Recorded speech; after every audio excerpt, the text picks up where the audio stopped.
Então, nesta videoaula eu continuo, no texto algumas consequências psíquicas da distinção anatômica entre os sexos, que é o texto de 1925. Estamos seguindo pela edição da editora Autêntica, e que nesta videoaula eu quero tratar de um modo especial das consequências psíquicas dessa diferença anatômica para as mulheres. A gente vai ver que, na verdade, nesse texto, Freud enumera 4 consequências do lado feminino. A quarta, inclusive, ele vai considerar como a mais importante de todas, e nessa videoaula, especialmente, eu quero tratar das 3 primeiras. Vamos deixar para uma outra ocasião a quarta, que eu vou apresentar um pouco mais adiante. Mas antes, então, de falar dessas 3 primeiras consequências, eu acho que é importante nós situarmos o que Freud chama de bifurcação do complexo de masculinidade da mulher.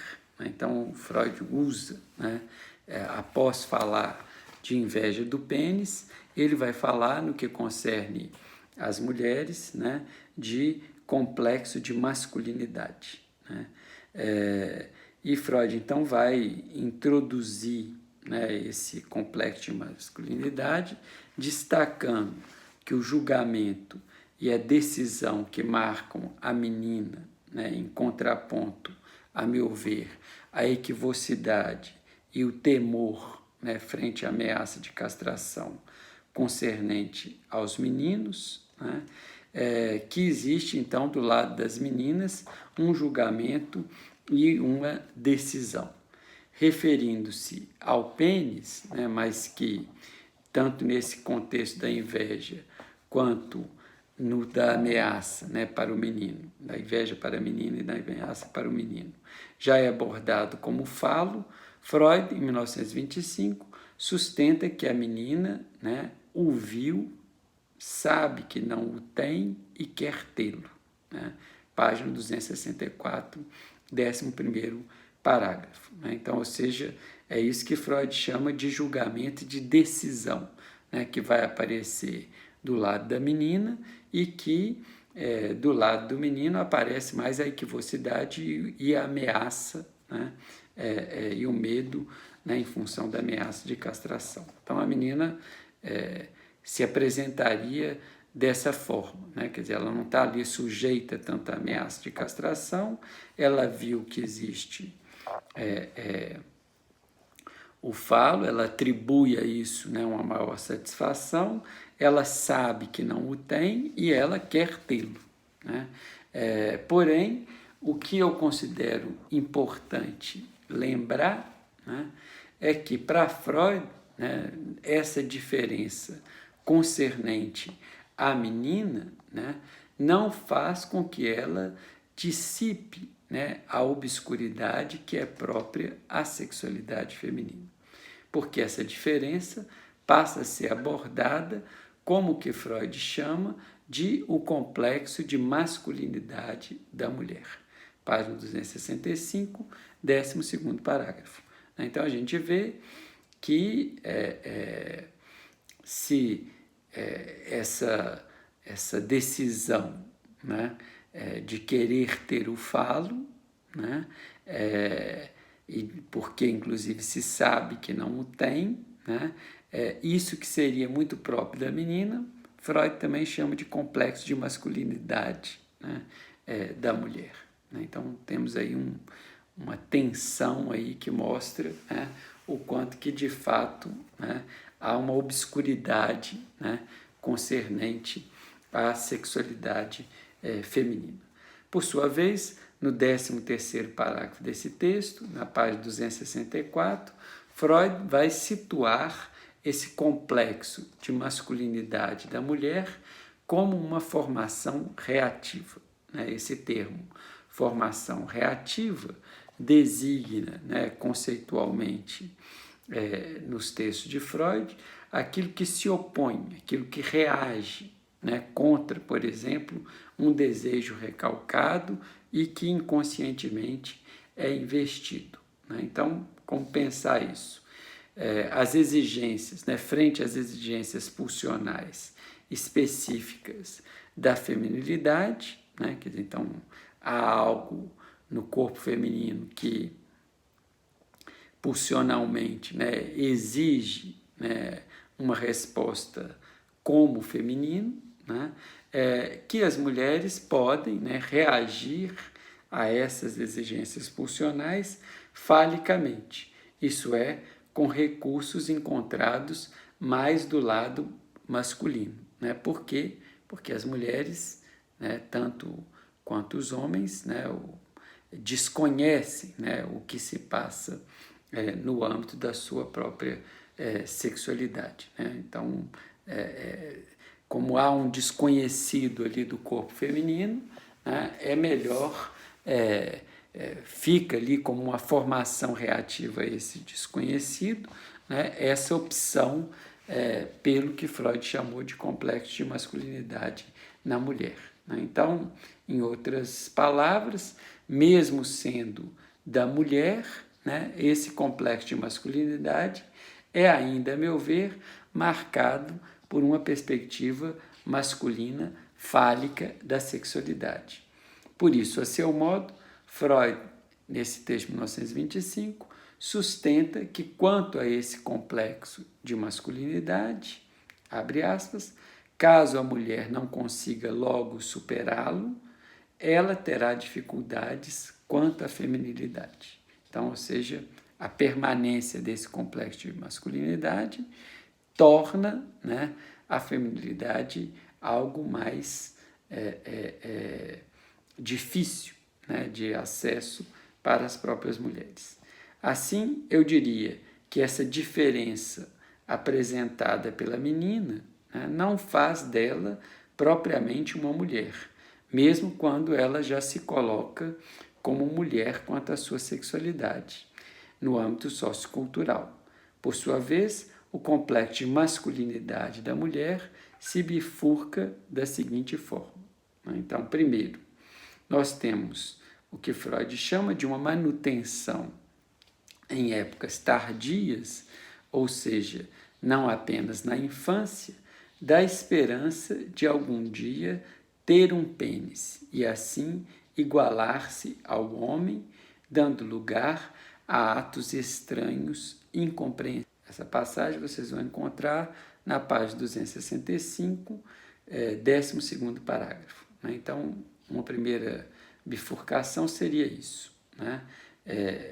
Se manter, né, essa esperança, né, de um dia poder ser como um homem e ter um pênis. Né? Então, Freud vai dizer que quando isso se estende, né, e se mantém, isso vai dar lugar a atos estranhos e incompreensíveis do lado das mulheres.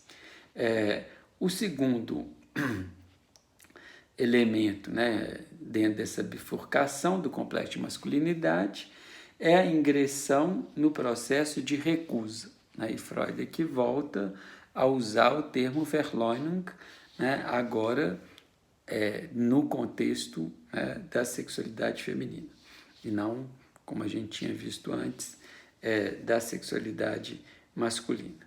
Ou seja, então, há uma ingressão no processo de desmentido, né? E aqui, de novo, nós vamos encontrar essa referência à dimensão perversa, né, da sexualidade humana, localizada mais especificamente na vida sexual das mulheres. Uma ressalva, entretanto, realizada por Freud, merece ser destacada. Na vida infantil, esse desmentido tende a não ser raro nem perigoso. Quer dizer, então, ou seja, uma criança pode, isso sem significar qualquer perigo, o perigo aí para Freud tem a ver com certas manifestações patológicas, né, que uma criança, né, uma menina pode recusar-se, né, a ser uma menina, ou se identificar com alguma coisa que diria mais respeito, né, inclusive cultural e socialmente, ao que se espera, né, de um menino, né? Mas, se isso se estende para além da infância, né, se essa recusa se estende para além da infância, então, se ela aparece na vida adulta, segundo Freud, na página 265, 12º parágrafo, isso poderia dar início a uma psicose. Aqui seria mais preciso dizer que a persistência nas mulheres, para além da infância, dessa recusa da castração, né, desse desmentido da castração, indicaria mais efetivamente que a castração é rejeitada, né, ou, para usar o termo que Lacan consagrou, que a castração é foracluída, né, e não que ela seja desmentida, né? E aí, então, nós vamos ver aparecer do lado feminino uma psicose, né? Mesmo que a psicose, que não estava tão clara na infância, vá se manifestar, por exemplo, na puberdade ou na vida adulta.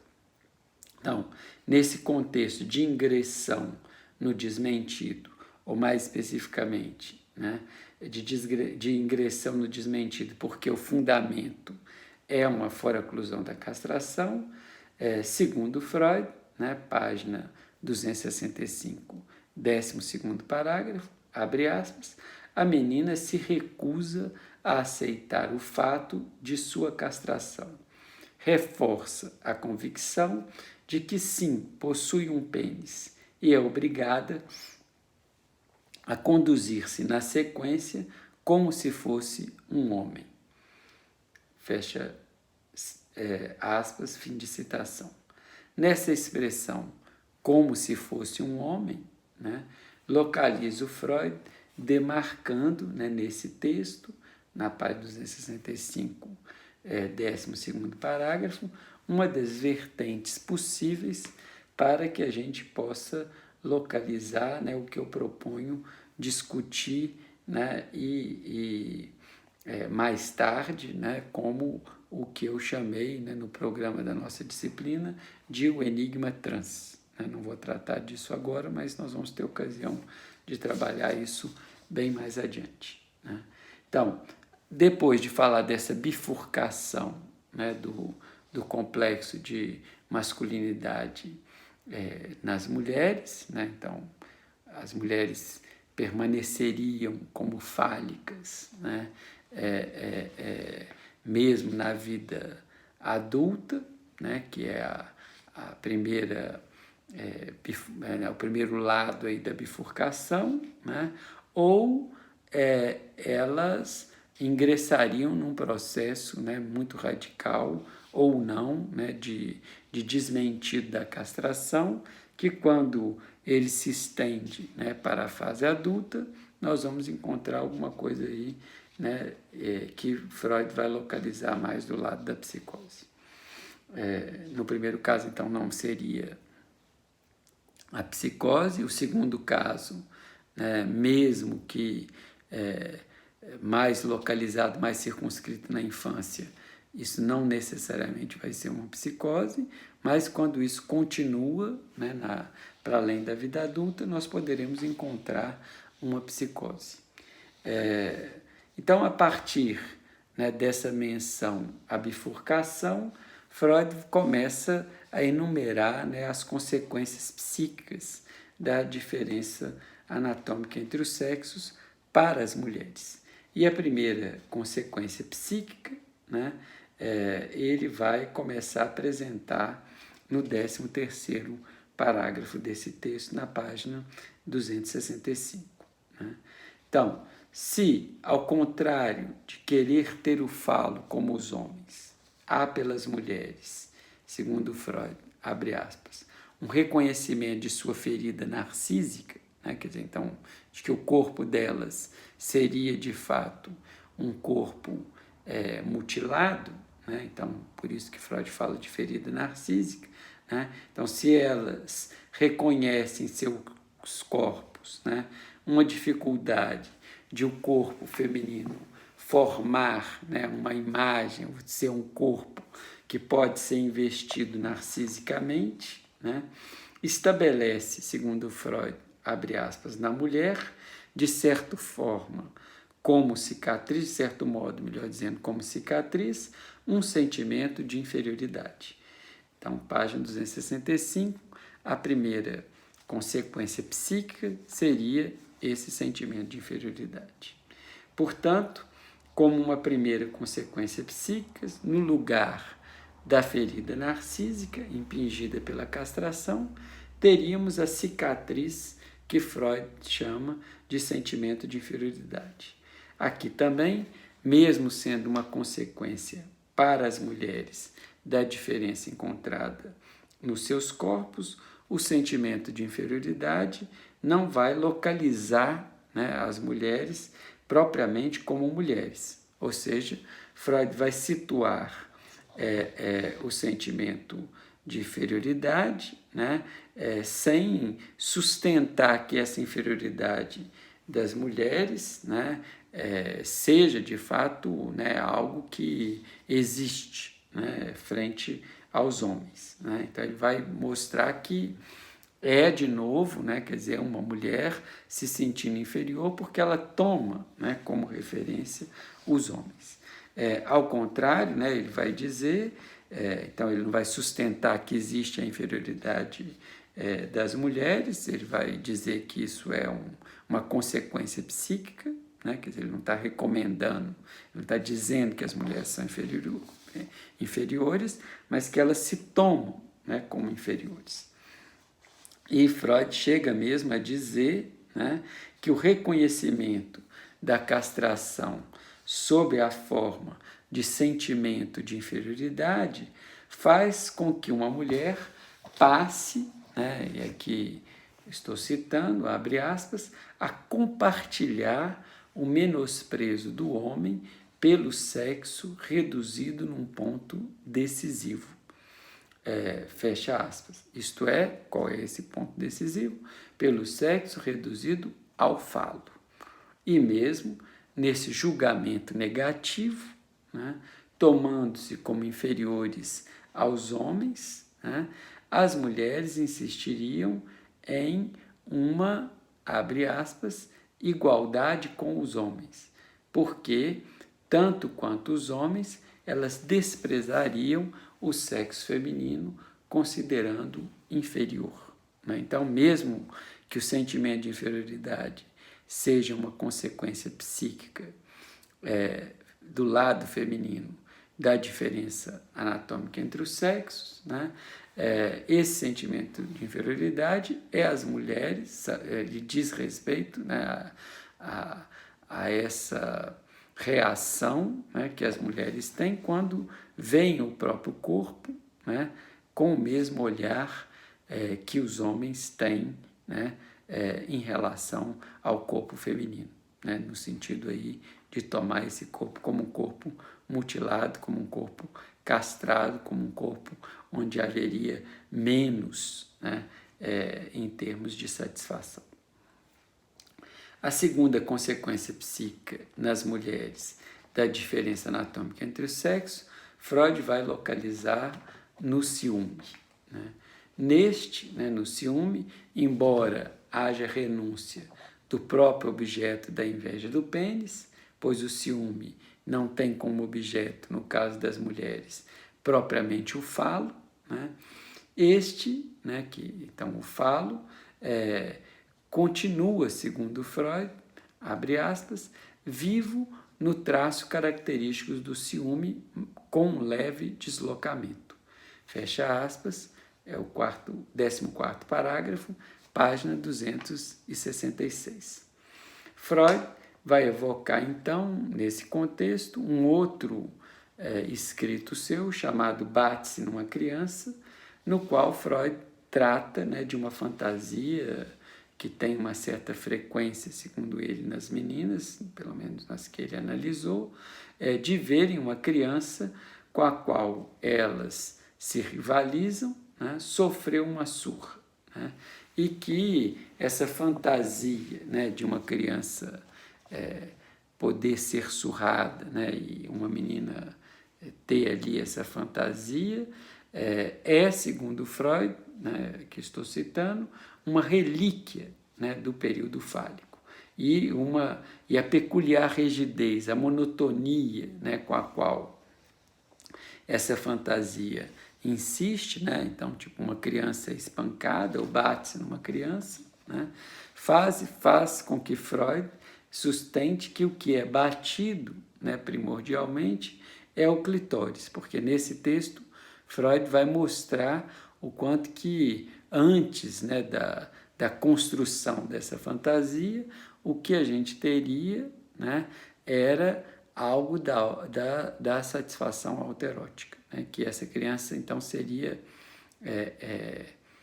espancada porque foi pega, né, se masturbando, como era algo frequente na época de Freud, né? Então, ou seja, a fantasia, o mesmo espancamento, esconde, né, algo que é esse modo de satisfação autoerótica, né? Então, por isso que Freud vai falar que essa criança rival, né, que apanha, né, tem a ver com esse, né, Freud aproxima aí com esse clitóris, né, com essa satisfação também autoerótica que justificaria, né, ou seria a causa, né, do espancamento, né? Novamente, a causa, digamos, para quem bate, não é a causa para Freud, né? Freud não está justificando aí o espancamento da criança.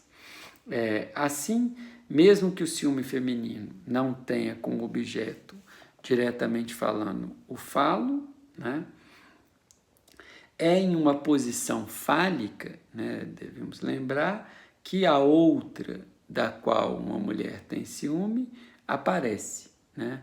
Um exemplo mais cotidiano, né, e possivelmente menos complexo que a fantasia bate-se numa criança, ou menos, vamos dizer, complicado, né, da gente ver essa relação do clitóris com o objeto de ciúme, né, como Freud propõe lá no bate-se numa criança, né, a partir do bate-se numa criança, né, a gente vê esse deslocamento, né, do falo para outra mulher de quem se tem ciúme, na clássica pergunta, né, de uma mulher frente a essa outra mulher, né, que é essa pergunta, o que ela tem que eu não tenho? Então, ou seja, se atribui a outra, né, alguma coisa da qual a mulher ciumenta se veria destituída, né? Então, novamente, o falo insiste, né, como uma segunda, né, nessa segunda consequência psíquica da diferença anatômica entre os sexos. A terceira consequência psíquica nas mulheres da diferença anatômica entre os sexos é o que Freud, na página 266, 15º parágrafo, chama de afrouxamento da relação terna à mãe como objeto. Então, esse afrouxamento, quer dizer, esse distanciamento da menina com relação à mãe, né, aconteceria porque a mãe vai ser considerada, né, pela menina, né, como a razão de se ter a inveja do pênis, né, porque a mãe seria responsável, né, sob esse ponto de vista, de fazer nascer ali, né, a menina com esse corpo, como Freud diz, insuficientemente dotado, né? É uma expressão que ele usa na página 267, no 15º parágrafo. Então, esse desligamento com relação à mãe se torna ainda mais forte, segundo Freud, quando uma menina se vê às voltas com o nascimento de uma outra criança, que, por atrair mais um investimento materno, evoca-lhe o falo, ou seja, o que ela já não tem, e desperta-lhe o ciúme, podendo, então, essa criança, vamos dizer que pode ser um irmão, uma irmã, né, pode se tornar ali o primeiro objeto, né, dessa fantasia que Freud analisa e embate-se uma criança, né? Então, Freud levanta aí essa consideração, né, volta aí a referência a esse texto, na página 267 do texto A Distinção Anatômica entre os Sexos, as consequências psíquicas, né, melhor dizendo, da distinção anatômica entre os sexos. Assim, essa responsabilidade atribuída pela filha à mãe quanto à castração, né, dela, filha, determinaria o desinvestimento da libido que a menina de início, tal qual o menino, destinava à mãe como objeto, e que a partir de então passaria a ser endereçada ao pai. Ao culpar a mãe por sua castração, teríamos, a meu ver, o prenúncio, né, do que a clínica psicanalítica vai localizar como sendo, né, a devastação da mãe com relação à filha, né? Então, ou seja, essas dificuldades que muitas vezes a gente vai encontrar nas relações das filhas com as mães, né? Não é algo, vamos dizer, universal, mas há uma certa frequência, que a clínica psicanalítica chamou isso de devastação, né, da mãe com relação à filha, né? Porque então, e que o prenúncio disso seria, né, a mãe não dotou a filha de um falo, né, e é por isso então que a filha afrouxa, né, ou diminui o seu investimento em relação à mãe, e pode chegar até o ponto, nesse afrouxamento, de passar a odiar a mãe, e que, por conseguinte, a mãe vai reagir negativamente a isso, né? Então se cria esse ciclo vicioso, né, que vai aparecer nos casos de devastação, né? Então, com isso, nós concluímos, né, as 3 primeiras consequências psíquicas, né? Vou deixar para uma próxima videoaula, né, a apresentação da 4ª consequência psíquica nas mulheres, né, da diferença anatômica entre os sexos, né? E que Freud vai situar como a mais importante de todas, né? Então, deixo aqui uma espécie de suspense, né, para a gente ver por que é que ele considera a 4ª mais importante de todas, e então não percam, né, a próxima aula, quando a gente vai trabalhar então a mais importante consequência psíquica do lado feminino da distinção anatômica entre os sexos. Então, espero que vocês continuem bem, cada um na sua casa, né, e vocês, seus familiares, e prosseguimos, né, ainda que de forma virtual, o nosso trabalho em torno, aí, mais especificamente agora, da sexualidade feminina. Muito obrigado.